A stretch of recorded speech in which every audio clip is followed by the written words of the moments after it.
Salve galera! Estamos aqui hoje para falar um pouco de arquitetura e testes, principalmente testes unitários e testes que geram segurança para a sua aplicação. A gente ali no último vídeo falou um pouco sobre como separar camadas, como fazer essa criação, e hoje eu queria trazer um exemplo mais prático. Então aqui a gente vai ver um exemplo de implementação com um projeto funcional.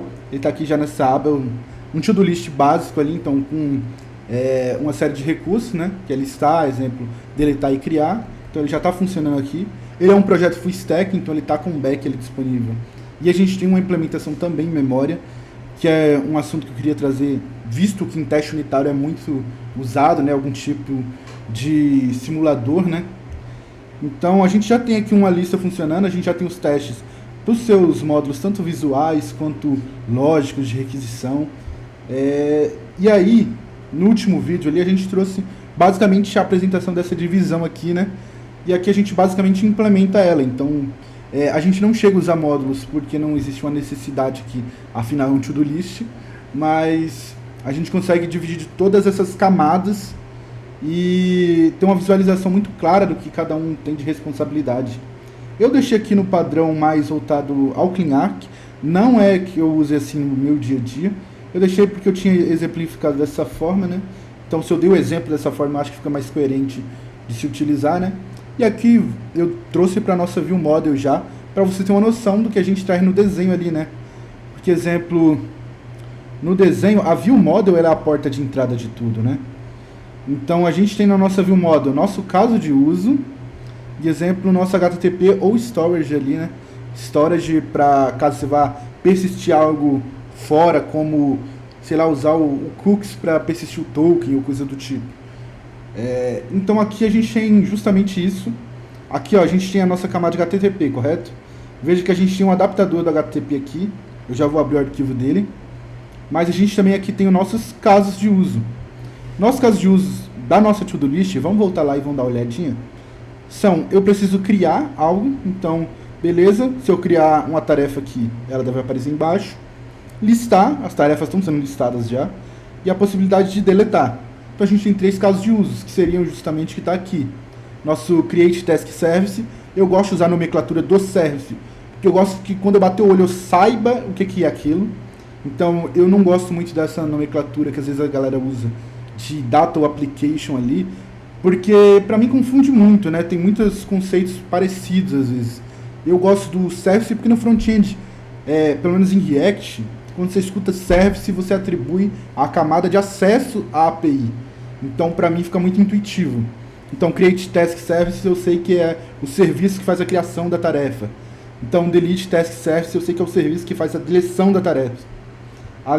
O List Task Service vai na mesma lógica. Então, você vê que tem um padrão coerente para escrever. E todos eles recebem HTTP, né? Porque assim a gente desacopla pelo menos a camada de HTTP, e a camada de caso de uso ela vira uma camada pura. Então vamos dar uma curiada aqui como é que está esse código do adaptador. Só deixando claro, não precisa se preocupar, esse código está disponível em um dos artigos ali, eu vou deixar aí nos comentários.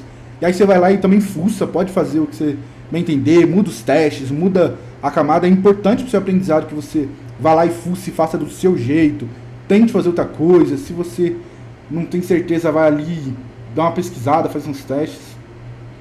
E aqui está o nosso adaptador do HTTP. Eu estou usando o Axios, eu sou bastante adepto do Axios ali, porque ele facilita muito alguns consumos, né?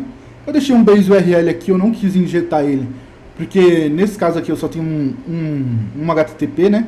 Eu não vou consumir muitas APIs, eu estou consumindo uma API local e é só uma, ou seja, não é um modelo de BFF que consome 5, 6 APIs diferentes. E aqui, basicamente, eu tô já tenho o base URL, então eu trago um endpoint. Então aqui, quando eu for chamar, eu vou passar o endpoint que eu quero. Eu uso o método ali, né? Porque basicamente eu uso o request para lançar o método que eu quero. Eu coloquei isso em enum, porque eu prefiro escrever com enum. Eu sou muito adepto do enum. Apesar de algumas figuras do TypeScript ser muito contra, eu nunca tive problema com enum. E eu acho que é um jeito até de deixar o código muito mais descritivo. Você pode usar um objeto com asconst? Pode. Mas para mim você traz uma verbosidade que às vezes não é necessário. Então, porque se você fizer um asconst, você vai ter que extrair a tipagem e extrair a tipagem você vai fazer um type-off ali que não é muito legível. Então, fica a seu critério. Aí eu coloquei um body aqui, caso você vai fazer uma chamada que tenha realmente. A gente usa ali os generics para fazer a tipagem. E parâmetro ali. Em caso de erro, eu estou passando ali basicamente o status e a mensagem. Eu poderia fazer um erro customizado para passar a mensagem entre as camadas ali. Eu não estou exibindo nenhum erro de mensagem, então eu não fiz isso. Só deixando bem claro. Então a gente tem a nossa camada desacoplada do HTTP. E vamos dar uma olhadinha então como ficam nossos casos de uso, né? Então, bora lá. Então aqui a gente tem o quê? Uma implementação do nosso caso de uso, que ele é basicamente... Eu usei esse padrão de exec, é bem comum em casos de usos, né? Tanto front quanto back ali. Eu gosto particularmente dessa nomenclatura. Então, basicamente, a gente tem nosso create task. Ele usa o nosso HTTP que ele recebe ali, que é a interface do contrato, né? Faz o lançamento da request. No nosso caso aqui, como é o create, ele faz um post. E ele manda o body aqui. Bem simples, né?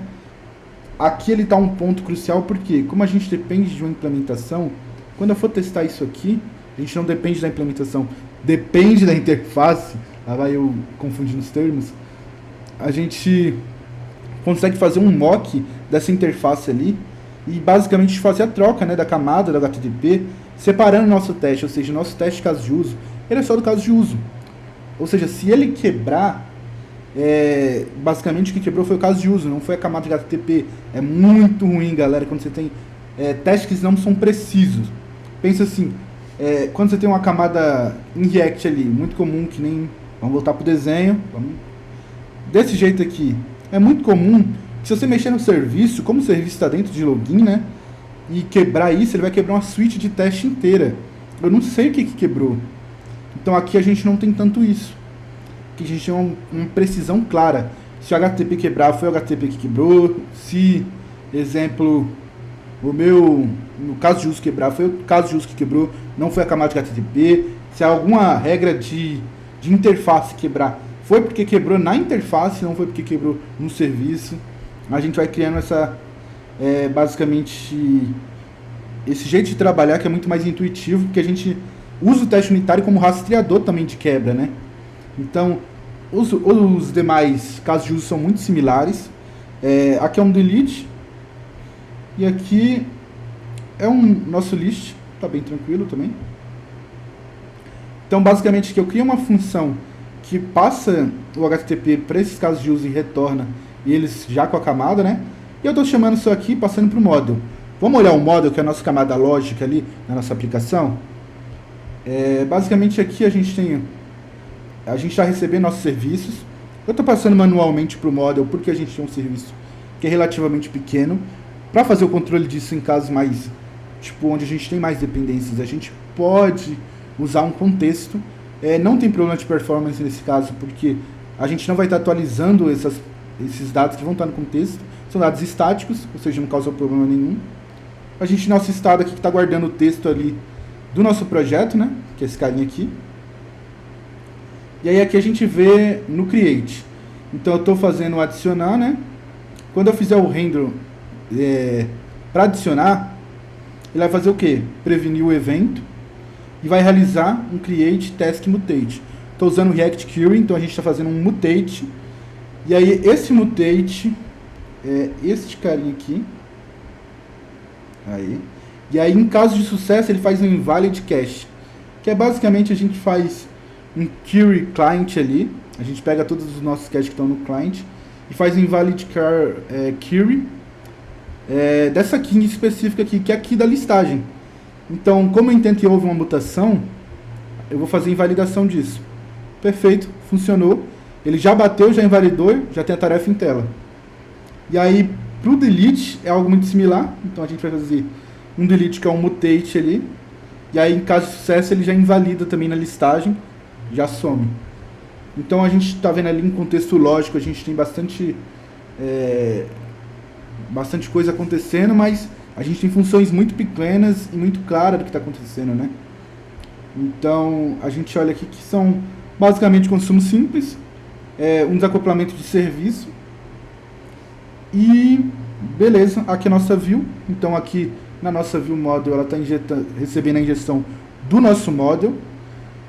E aqui você vê que como é parcial as coisas quando você tem uma abordagem em camadas. Que é, a gente tem primeiro a camada do HTTP, e essa camada do HTTP é passada para o nosso caso de uso. Agora que o nosso caso de uso está pronto, ele é passado para o nosso model. E agora que o nosso model está pronto, ou seja, ele tem a camada que ele vai acessar, o HTTP, ele passa para a view. E aí agora na nossa view, a gente tem nosso HTML aqui, né? JSX, claro. Mas, só para dizer de jeito comum, né? Mas nosso JSX está aqui. Basicamente aqui ele recebe o retorno do hook. Esse return type ele pega justamente o que está retornando. Por que eu não faço a interface aqui? Porque é desnecessário. Não tem problema a nossa view estar acoplada com os métodos que a gente exporta no nosso model, porque ele é justamente para isso. Ou seja, não faz sentido eu querer desacoplar isso. Senão, para mim eu vejo com mais complexidade do que ganho, mas dá para entender ali. E tá, Isaac, mas qual foi o ponto que, tipo, beleza, a gente vai ganhar aqui, né, nessa arquitetura, que a gente trouxe teste, né, mas pelo menos eu particularmente ainda não vi nenhum ganho. Você está certo, né? A gente tem um back-end rodando aqui em Nest, é ele que está fazendo essa persistência aqui, tanto que a gente está realizando uma chamada, e ali a gente tem basicamente nossos serviços, né? E aqui eu fiz um task service mock. Então a gente tem uma implementação aqui. Eu criei uma implementação bonitinha só para ficar fácil de entender, que é com ID falso, com body falso. Não precisava, gente. Você pode fazer com um promise, com um new promise fácil, muito uma implementação ali com um objeto muito simples, que seria algo tipo assim, ó. Const, vamos fazer um mock teste para ficar simples. E aí você poderia fazer esse tipo, isso aqui, ó. E aí você só colocar o método. Eu fiz com classe para ficar bonitinho, para ficar fácil de explicar, que a gente está falando sobre trocar classes, né? E basicamente a gente tem uma variável que está fora do escopo, ou seja, ela persiste fora do ciclo de vida ali, né, comum. Quem nunca pegou isso, dá uma olhadinha nessa parte, é muito importante para o ciclo de vida das coisas em JavaScript. E aí a gente está alterando essas variáveis aqui dentro. Então, aqui a gente tem todo um serviço similar a esse que está batendo na API, só que em memória. Então a gente pode fazer isso aqui também, ó. Então ao invés de eu passar o meu task service, eu passo o meu task mock.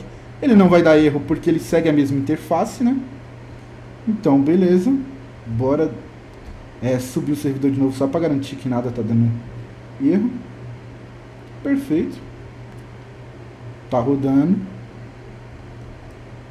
Perfeito. Continua rodando. Só que agora em memória. Qual que é a diferença? Porque a gente está batendo na API. Tanto que se eu fizer isso aqui, ó, sumiu. Por que a tarefa sumiu? Porque ela está persistida no ciclo de vida do React. Então ela está sumindo porque agora a gente está batendo em memória. Só que para minha interface não fez nenhuma diferença. E aí que está o pulo do gato, né? Porque pensa, vamos lá para o teste. Agora é o ponto importante. A gente vem para o nosso teste. Olha, aqui eu tenho um service em memória, que é justamente o que eu criei lá. Só deixando claro, eu não precisaria criar esse monte de implementação falsa. Tem muitos outros jeitos de fazer. Foi só para realmente demonstrar como você pode trocar uma camada inteira no React e a sua interface não vai perceber. E aí, beleza. Estou passando todos esses serviços em memória. E aí eu estou fazendo nossa construção aqui, nossa view model com serviços em memória. Veja que eu não tenho a camada de HTTP ou qualquer coisa do tipo. Então, aqui eu vou fazer um teste de interface mesmo. Então, beleza, eu vou procurar o meu texto, porque não tem nenhuma tarefa adicionada. Ele vai passar. Então, eu vou ver, ó, digite uma tarefa. Vou adicionar um valor de uma nova tarefa, adicionar, e eu vou ver se está em tela esse novo valor. Se passou, está em tela, ou seja, eu estou conseguindo adicionar na minha listagem. Teste muito bom. Porque a gente garante, sempre vai estar adicionando, né? E aqui, basicamente, a gente está fazendo um teste de adicionar outra tarefa ali, né? Perfeito. De deletar a tarefa. Então, ver se ela está deletando. Ou seja, eu vou fazer um get out do texto delete, vou pegar nessa posição ali, ver se tem realmente só um, porque eu só tenho uma tarefa adicionada, né? No caso aqui, eu adicionei ela já em memória aqui, através da implementação direta, porque um teste ele não deve ficar quebrando o outro, né? Então, a gente não pode depender da ordem dos testes. E aí, basicamente, tem alguns erros aqui de tipo, porque o TypeScript estava pedindo para instalar algumas coisas ali e eu não estava com tanto tempo. Mas se a gente volta aqui, vamos botar esses testes para rodar, né? Que esse é o benefício de uma arquitetura fácil de testar, né? Que a gente tem muita separação, então os testes eles ficam muito simples de realmente ser executados. Então beleza, a gente vamos aqui na nossa view e vamos tentar realizar alguma mudança para ver se realmente quebra, se está ok, né? Então beleza, já quebramos ali algo. Nosso teste de deletar ele não está deletando, né? Então pronto, vamos voltar aqui. Voltou, né? Vamos ver o nosso adicionar. Se eu faço um task aqui, né? Vamos comentar isso aqui. Vamos ver se ele vai realmente pegar. Olha, ele já pegou o erro. Ele já sinalizou pra gente que o adicionar ele não funciona. E agora vamos dar uma olhada então como ficou nossas pastas, né? Porque a galera sempre cobra de olhar a organização, né? Basicamente a gente tem um data aqui, que no CleanArch é o data ou application. Ambas nomenclaturas são comuns, a nomenclatura é o menos importante, mas a gente tem um data, o application ali, né, o caso. Essa nomenclatura no meu dia a dia eu uso como surface, é mais intuitivo, qualquer dev reconhece e é muito mais simples. Então aqui eu geralmente organizo cada um com seu teste já. Então deixei essa organização de task surface por basicamente sempre trabalhei com módulos, eu gosto da nomenclatura em módulos. Então, eu acho que ajuda muito. Aqui a gente tem um domain que está só com o model ali da task. Tem outros usos ali, não quis pegar uma abstração muito complexa. Nossa infra, que basicamente aqui é o nosso HTTP. Não tem um caso de storage, né, outra coisa ali. Também já está com o seu teste ali. Nosso main, que é a porta de entrada da nossa aplicação. No caso aqui eu estou usando o Vite. Ele é basicamente o que faz a criação ali do nosso projeto React, né? Ou seja, nosso providing do sistema, realmente nossa porta de entrada. E basicamente aqui a gente tem nosso presentation. Dentro do presentation a gente tem nossa page. E a nossa page ela está composta aqui basicamente do nosso index, que é o nosso export, do nosso list task model, que é a nossa lógica, nosso view model, que é a injeção das nossas dependências, a nossa list task view, que é a parte visual, e nosso list task spec ali é o nosso teste de interface. Então veja como a gente tem algo muito intuitivo ali, né? Particularmente ainda não gosto desse jeito de organizar as pastas. Eu organizei só porque é para apresentar assim de uma maneira mais contextual. Eu deixei até no último vídeo um jeito que geralmente organizo em módulos. É o jeito que eu gosto de trabalhar. Aqui é o nosso provider, no caso aqui ele está só com o React Query, que é esse carinha aqui. E aqui está nossas implementações falsas, lembrando de novo, não precisaria ter feito desse jeito, não precisava de toda essa complexidade difícil, porque queria apresentar como a gente poder trocar uma camada inteira, né? Que a gente às vezes fala de desacoplamento e não mostra, que é a pior merda, né? Não adianta nada eu te falar um monte de coisa e eu não mostro como funciona. E aqui está o nosso HTTP mock, né? Que foi o que eu falei lá, que eu criei basicamente uma interface para ele mocar essa interface do HTTP e, em caso de sucesso ali, passar, né? Então, ao invés de injetar o HTTP de fato nos meus casos de uso, eu uso esse HTTP mock. E aí eu passo sempre o valor do sucesso que eu quero ali, né?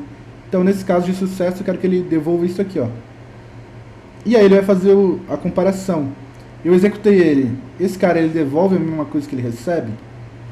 Então, e se ele chama com os parâmetros corretos, por exemplo, a gente começa a ter essa noção muito clara do que está acontecendo ali, que ajuda bastante.